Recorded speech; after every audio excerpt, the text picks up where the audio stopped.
Olá, sejam bem-vindos à TV do Parlamento Municipal. Está no ar o Jornal da Câmara. Dezembro Laranja e a campanha de combate e prevenção ao câncer de pele é o assunto do JC de hoje. Sabia que, segundo o Instituto Nacional do Câncer, o INCA, esse é o tipo de câncer mais frequente no país e todos os anos surgem cerca de 700 mil novos casos dessa doença? E para nos trazer orientações, dicas e cuidados referentes ao câncer de pele e também o porquê que a gente deve se proteger ainda mais nessa época mais quente do ano, eu converso agora com o médico dermatologista, Dr. Fabiano Pacheco. Tudo bem, doutor? Seja muito bem-vindo. Muito obrigado, agradeço o convite em nome da Sociedade Brasileira de Dermatologia. O Dr. Fabiano, além de médico dermatologista e representando a Sociedade Brasileira de Dermatologia, também é o coordenador da campanha.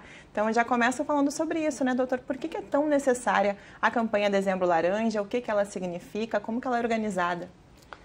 Então, é importante a gente reforçar que o Dezembro Laranja é uma campanha nacional. Ela não é apenas do Rio Grande do Sul. Ela foi idealizada há mais de 20 anos atrás e ela tem dois princípios importantes.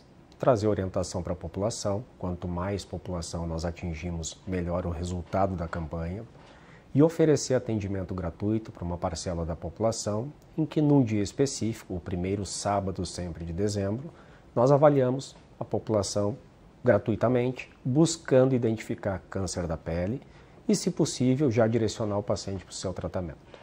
O doutor, antes mesmo de a gente iniciar aqui a nossa entrevista, ficou um bom tempo trazendo dicas gratuitas para a gente, né, doutor? Nos dando uma aula aqui do por que é tão importante a gente cuidar da nossa pele.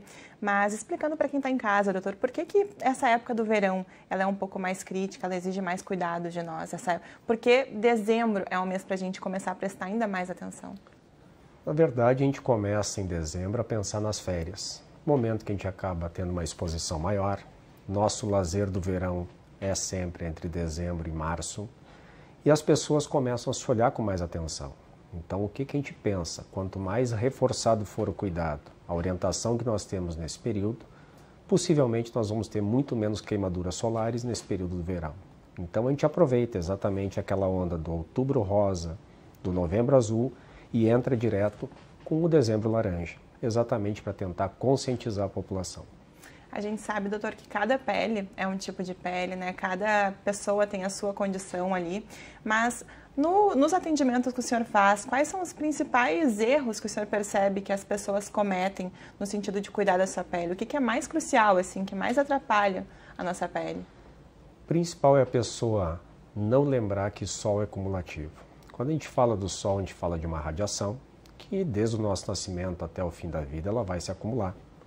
E ela vai ter uma responsabilidade muito grande no risco de câncer da pele. E nós temos algumas situações que têm que ser lembradas. Rio Grande do Sul, Santa Catarina são estados com uma imigração europeia, então nós temos sim um volume de pessoas com peles mais claras, que acabam tendo queimaduras mais intensas, que se repetem a cada ano, e isso em algum momento vai repercutir no risco aumentado do câncer da pele. Então, a gente tem que lembrar que o somatório da vida inteira vai juntar não só a praia, mas o dia a dia, deslocamento para o almoço, deslocamento para o trabalho, nosso lazer, a atividade física que nós fazemos. Tudo isso vai somar devagarinho para repercutir lá adiante, mais da frente da vida, para trazer um risco aumentado do câncer. Doutor, e o senhor, além de tudo mais, também é especialista em dermatologia oncológica, né? Isso. O que é o câncer de pele? Como é que ele surge? Pode atingir qualquer pessoa? Então, a gente falou em números, o número mais adequado no Brasil a cada ano, uma estimativa de 200 mil casos. Boa parte deles os chamados cânceres não melanoma, que tendem a ser menos agressivos, e uma pequena parcela dos chamados melanomas, que tem, por natureza, uma agressividade maior. É importante lembrar que a maior parte dos cânceres de pele são curáveis, nós tratamos, geralmente removendo aquele pedacinho de pele que está alterado, e nós oferecemos a cura para o paciente, desde que se entenda que essas curas acontecem nos estágios mais precoces. Quando detectamos com muito mais brevidade a lesão, a chance de uma cura definitiva é muito maior. Isso, na verdade, funciona para qualquer câncer, não só o da pele. Quanto mais cedo é descoberto um câncer da mama ou da próstata, muito mais possibilidade de uma solução definitiva nós oferecemos ao paciente. E a gente sabe que o câncer de pele ele pode afetar qualquer parte do corpo, né, doutor? Eu soube de caso já que começou embaixo de uma unha, então... Porque quando a gente fala no melanoma, na verdade, Vanessa, nós falamos de, geralmente, um câncer que vem de uma pinta pré-existente. E se eu pensar onde eu posso ter uma pinta na pele, qualquer parte do corpo. Eu posso ter sinais de pele no couro cabeludo. Que a gente nem conhece às vezes. Na área da mama, área da planta dos pés, e qualquer um desses locais potencialmente pode desenvolver ali o melanoma. Os demais cânceres de pele têm uma relação muito mais direta com o sol, então nós esperamos eles em áreas mais expostas ao sol. Raramente eu vou ter um carcinoma, por exemplo, numa área não exposta, como as axilas, como a região da nádega, como a região dos pés, mas ele vai ser muito, muito mais frequente na face, nos ombros, nos braços, no colo, nas costas, que foram locais de muito mais exposição na vida. E, infelizmente, doutora, a gente já está acostumado com aquela parte da medicina que trata, não da medicina que previne, né? Porque a gente acaba buscando um médico quando a gente já está com um problema ali, principalmente o dermatologista, que, ao meu ver, é um dos médicos mais importantes, assim, que eu pelo menos, imagino. Mas por que é importante as pessoas consultarem o médico dermatologista, apresentar um sinal ou até mesmo uma consulta de rotina? Não precisa estar com um problema identificado ali para buscar o médico, né? Então, o que a gente solicita para a rotina do paciente? As avaliações dermatológicas são anuais. Por que são anuais? Porque se há uma transformação de um sinal, existe um período ainda hábil para que se possa buscar uma solução no estágio mais inicial. E muitas vezes o que acontece é que os sinais vão mudando. Muitas vezes quem nos traz a dúvida ao consultório é o próprio paciente. Ele notou, a família notou, o amigo viu, e aquele sinal realmente ele é diferente dos outros. Então nós utilizamos até como uma brincadeira o sinal do patinho feio. Existe um universo de pintas do paciente e uma em especial tem uma modificação. É essa que nós estamos buscando e possivelmente é aquela que nós vamos fazer a remoção para que seja analisada em laboratório. A gente falava antes também da questão do protetor solar, né, doutor? O quanto a gente economiza no uso do protetor solar, ou que muitas vezes as pessoas nem passam. Você que está em casa, já aplicou o protetor solar hoje? Já reaplicou ele como tem que ser reaplicado? Porque precisa, né, doutor? Como é que a gente pode indicar o uso do protetor solar? A palavra mágica tu tocou, é a reaplicação. Então, o protetor é um produto aplicado na pele, um creme geralmente, ou um produto que é absorvido por ela, e ele vai ter um tempo de duração. Ele não vai, colocando às 7 da manhã, estar ativo de uma forma segura ao meio-dia, à 1 da tarde. Então nós sabemos que o suor diminui esse tempo de reaplicação, a pessoa que vai ficar dentro do mar, dentro da piscina, vai de alguma forma se molhar, vai reduzir esse tempo de ação e o produto tem que ser reaplicado. O risco que acontece é a pessoa imaginar que está protegida e quando se dá conta ela está queimada no fim do dia. Então, o produto, sabemos, nem sempre as pessoas gostam de usar. É um creme que muitas vezes deveria ser aplicado num volume muito maior do que nós habitualmente utilizamos. E muitas vezes se torna caro também. Mas é a forma mais segura junto com os outros cuidados. Usar chapéu, boné, óculos escuro, procurar usar uma camiseta, uma roupa que nos proteja, guarda-sol, ir para uma sombra. Tudo isso são meios que se somam ao uso do protetor solar. O que não dá? Para a pessoa ficar exposta, sem uma proteção adequada, independente do tipo de pele que tem. Inclusive, agora eu vou pedir um adendo para vocês. Vou pedir para que o Wagner participe do nosso Jornal da Câmara de hoje, porque eu trouxe um protetor solar, que eu quero contar uma curiosidade para vocês. Tá ali no banco, o Wagner vai me alcançar o protetor, porque, doutor, o senhor me explicava que eu até fiquei com vergonha de mostrar para vocês, porque eu ia pedir para o doutor me falar a quantidade de protetor que a gente deve passar, e ele me disse que um tubo desses daqui é para uma aplicação no corpo. Então, você sabia que um tubinho desse daqui, tu passa uma vez no teu corpo, acabou. Porque a quantidade melhor a ser usada, né, doutor? É que quando a gente vê o número do protetor, foi feito todo um trabalho de pesquisa em laboratório, mostrando a quantidade ideal de aplicação na pele. E geralmente a quantidade que nós usamos, ela é muito aquém, muito abaixo daquilo que foi testado em laboratório. Por isso nós pedimos também que quanto mais alto o protetor é, no seu número em si, mais tempo nós vamos ter entre uma reaplicação e outra. Então é importante entender o volume de proteção, de aplicação de produto na pele, precisa ser um pouquinho maior daquilo que a gente está acostumado. Nós estamos acostumados a aplicar até ele desaparecer. Na verdade, ele deveria ficar com uma camada mais branquinha sobre a pele, o que é difícil para a maioria das pessoas. Ninguém vai conseguir se deslocar, vai colocar sua roupa, vai estar na praia. É difícil. Então a gente precisa ter a noção da quantidade, mas o principal, a reaplicação, que é o que a gente comentou há pouquinho. Doutor, e numa rotina assim de quem usa o protetor diariamente, que é o que deve ser feito, né? Como é que a gente faz? A gente passa o protetor e depois o hidratante, para quem passa o hidratante, ou o hidratante depois do protetor? Como que deve ser a sequência de produtos? Muitas vezes a absorção ideal seria do protetor primeiro. Então nós aplicamos o nosso protetor, mas o inverso também funciona. É importante entender que ele tem que chegar na pele. Aquela história do que eu acho que vai funcionar, só vai funcionar se ele conseguir ser aplicado. E hoje em dia nós temos protetores com pigmento também. Então muitas vezes a pessoa vai se maquiar e já está com uma base prontinha. O protetor já tem cor e a pessoa tem muito mais agilidade, muito mais facilidade no seu dia a dia. Evoluindo cada vez mais, né? Em relação ainda, falando sobre a questão do câncer de pele, doutor, o senhor comentou aqui que ele, sendo diagnosticado precocemente, as chances de cura são muito grandes, né? Mas ainda assim existe a preocupação porque existem cânceres que são letais, no sentido do câncer de pele. Em que momento que ele pode se tornar letal, doutor? A decisão sempre de que conduta vai ser feita, ela vem após a retirada da pinta em si ou do câncer de pele e a análise que nos mandam do laboratório. Ali existem especificações que vão trazer uma definição de maior ou menor risco. Inclusive é por isso que alguns pacientes têm apenas a remoção do seu sinal e outros têm toda uma investigação com exames mais específicos como ressonâncias, tomografias, os chamados PET-CT, exatamente para que se possa tentar encontrar dentro do corpo algum resíduo desses tumores que o exame inicial mostrou serem um pouco mais agressivos. E a gente tem ali, doutor, algumas regiões do país, né? O senhor que integra a sociedade brasileira sabe bem, né? Que algumas regiões elas acabam tendo mais incidência de câncer de pele. Isso tem a ver por ser cidades mais praianas, enfim, algo assim nesse sentido?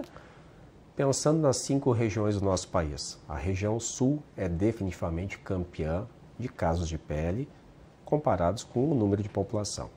Então a gente tem números praticamente o dobro do que a população do país tem, e os nossos números são equivalentes aos países com mais casos de câncer da pele, como por exemplo a Austrália.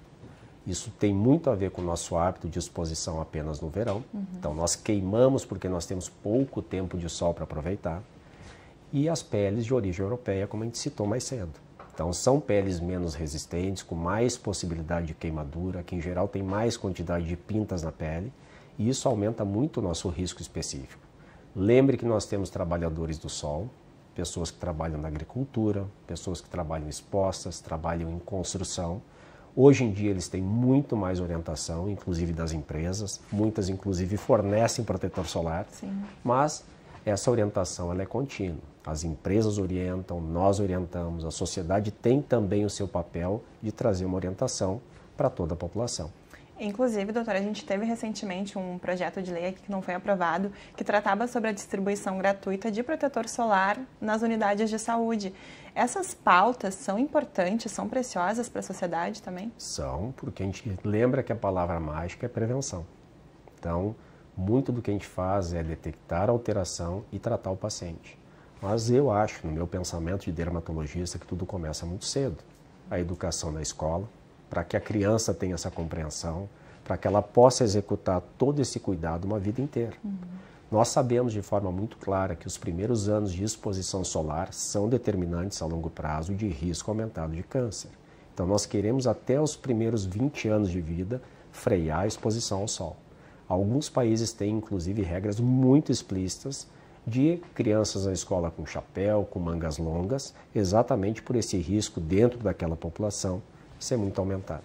Agora que o senhor tocou na questão dos fatores de risco, eu queria ampliar um pouquinho mais isso, doutor. Além da exposição dos primeiros anos de exposição ao sol, existem alguns outros fatores que são pré-determinantes para que a pessoa venha desenvolver ou tenha mais predisposição para desenvolver o câncer de pele? Então, eu cito alguns para ficar mais fácil de entender. Peles claras, pessoas com olhos claros, as pessoas ruivas, as pessoas que tiveram queimaduras solares na infância. A história na família de câncer da pele é muito importante. A questão de hábitos de trabalho, pessoas mais expostas ou menos expostas, as pessoas que muitas vezes têm doenças que trazem uma baixa da imunidade e de defesa da pele, Pacientes transplantados são muito importantes porque usam medicações que têm essa função de reduzir a proteção natural do corpo. Então, são pequenos detalhes que vão se somando e que vão aumentando os riscos da exposição de cada pessoa. Mas vale lembrar também que predisposição não é pré-determinante, né, doutora? A gente pode mudar isso num cenário de que se a gente se cuidar, talvez esses fatores aí nem influenciem muito, né? A gente só está falando em risco. O fato de uma pessoa ter todos esses índices que eu falei não significa que ela terá câncer de pele, porque ela pode reverter boa parte do principal causador, que é o sol. Eu posso ter um olho clarinho, eu posso ter uma pele ruiva, mas eu posso me cuidar do sol desde cedo. Então eu estou reduzindo aquilo que a natureza se apresentou, me colocou e eu não pude escolher, para algo que eu posso controlar e monitorar. Doutor, o senhor que trabalha, é especialista na parte oncológica, explica pra gente qual que é a diferença da dermatologia para a dermatologia oncológica. A dermatologia tem 3 áreas. Então nós temos uma área chamada clínica, onde nós avaliamos o paciente no contexto geral. Nós temos a dermatologia cirúrgica, onde nós usamos procedimentos dos mais variados para as mais variadas necessidades da pele do paciente. E nós temos a dermatologia cosmiátrica. Então, quando eu falo em dermatologia oncológica, eu falo de uma área específica dentro da dermatologia, focada nessa questão de orientação, prevenção, diagnóstico e tratamento de câncer da pele. Mas entendam, todo dermatologista está apto a avaliar um paciente de uma forma segura e trazer para ele a segurança que ele precisa. E vale lembrar também, doutor, que embora a campanha seja Dezembro Laranja, não é só no mês de dezembro que a gente tem que se cuidar. Então, a gente hoje fala mais especificamente sobre o verão, sobre o sol mais intenso, os dias mais quentes, mas mesmo num dia de chuva, a gente tem que aplicar o protetor solar, né? Eu acho que o importante é criar o hábito, porque aquele dia, às vezes, que começa chovendo de manhã, às vezes ao meio-dia tem um sol de rachar. Então, a pessoa que já está dentro da sua rotina, escovou seu dente, fez sua maquiagem, bom, já usa seu protetor. Vai estar segura, vai estar protegido o dia inteiro. Então, só a história de pensar no verão, o verão é uma parcela. Quantos dias de praia nós vamos por ano? Sei lá, 20, 25, 30. E os outros 300 dias do ano? A gente vai pegar sol. Então, isso tem que ser somado o tempo inteiro. Então, a melhor coisa é pegar e deixar um desses na bolsa, no bolso, Bem carregar sempre consigo, né, doutor? A gente tem que ter o produto disponível, porque lembrar dele quando já saiu de casa fica difícil, né? A pessoa vai ter que passar numa farmácia e comprar e daqui a pouco tem 5 frascos de protetor para tudo que é lado. Lembrar também que protetores solares são cremes, são produtos químicos e que muitas vezes, por exemplo, guardados dentro de um veículo no sol o dia inteiro, vão ter talvez uma alteração de funcionalidade. Então, não dá para deixar o protetor o tempo inteiro no carro. Claro, eu gostaria que as pessoas tivessem disponível, mas o produto chega uma hora que pode perder parte da sua defesa, da sua proteção específica como um componente químico, né? E em relação à validade, doutor, vale lembrar também que tem muita gente que só usa no verão, né? Então deixa guardado lá, só lembra de usar quando vai para a praia. E a maior parte deles vale por 1 ou 2 anos, né? Depois da validade, não dá para usar. Olha, é o pensamento, vou comer um iogurte vencido ou não? Vou comer lá uma carne que apareceu lá na minha geladeira que está vencida? Teoricamente, ele é preparado e organizado para que funcione por um período. Então, claro, existem situações variadas, o produto está bem armazenado, ele está num local que não pegou calor, que não pegou sol. Talvez a gente possa protelar um pouquinho mais, mas dentro de um limite de bom senso. Eu tomaria o iogurte do dia seguinte. 10 dias depois, eu acho que eu não tomaria. Não vamos correr esse risco. Eu não, né? Mas as pessoas gostam do risco muitas vezes, né? Doutor, então, mais para resumir, assim, quero que o senhor nos dê dicas, então, para quem está nos assistindo, o que fazer, o que não fazer, em resumo, para cuidar da sua pele no verão. Cuidados principais, lembrar que o sol é bom, as pessoas gostam, as pessoas têm prazer da exposição, elas estão com seus amigos, com sua família, no seu momento de descanso, mas a gente pode lidar de uma forma bem adequada com o sol, entendendo que precisa se ter um equilíbrio na vida. Eu acho que o sol ele é benigno dentro de um contexto da pessoa lidar com ele de uma forma adequada. É uma troca. O sol nos traz benefício, mas eu posso também ter o benefício do sol sem um risco aumentado a longo prazo. Então as pessoas precisam ter sim uma rotina de um cuidado um pouquinho maior. Quem nunca foi à praia no horário da 1 da tarde? Mas pode ir de camiseta, pode ir com chapéu, a criança pode ficar embaixo de um gazebo, de um guarda-sol. E eu acho que essa mudança de hábitos tem que acontecer. As pessoas precisam sim de orientação, elas precisam entender isso de uma forma clara, de uma forma fácil, didática, para evitar muitas vezes aquele desconforto de não saber o que está fazendo e depois no fim do dia lembrar que deveria ter cuidado um pouquinho mais. E também lembrar de pelo menos uma vez por ano ir ao médico dermatologista, de repente no Dr. Fabiano, né, doutor?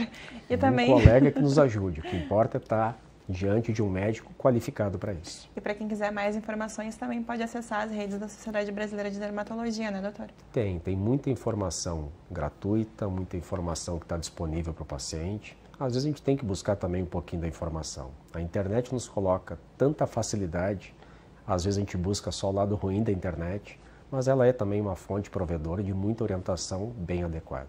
Doutor, muito obrigada por todas as informações que o senhor nos trouxe aqui. É sempre muito importante, né, tratar sobre isso, tratar sobre saúde. Saúde não tem preço, mas a falta dela custa caro, né, doutor? Então a gente precisa sempre falar sobre isso, né?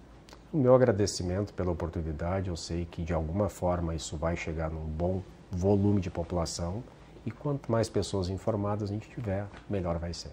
Muito obrigada, doutor, e um bom trabalho. Obrigado. Um bom dia a vocês também. Então, esse é o médico dermatologista que integra a Sociedade Brasileira de Dermatologia e coordena a campanha Dezembro Laranja, falando conosco, nos trazendo essas orientações. Não sei vocês, mas esse daqui não sai mais de perto de mim, porque é uma arma muito importante e valiosa na proteção da pele. Então, o Jornal da Câmara de hoje fica por aqui, mas você pode buscar mais informações sobre o Legislativo no site da Câmara de Vereadores. Acesse também o nosso canal no YouTube para rever esse e outros programas. Muito obrigada pela sua companhia e até a próxima edição.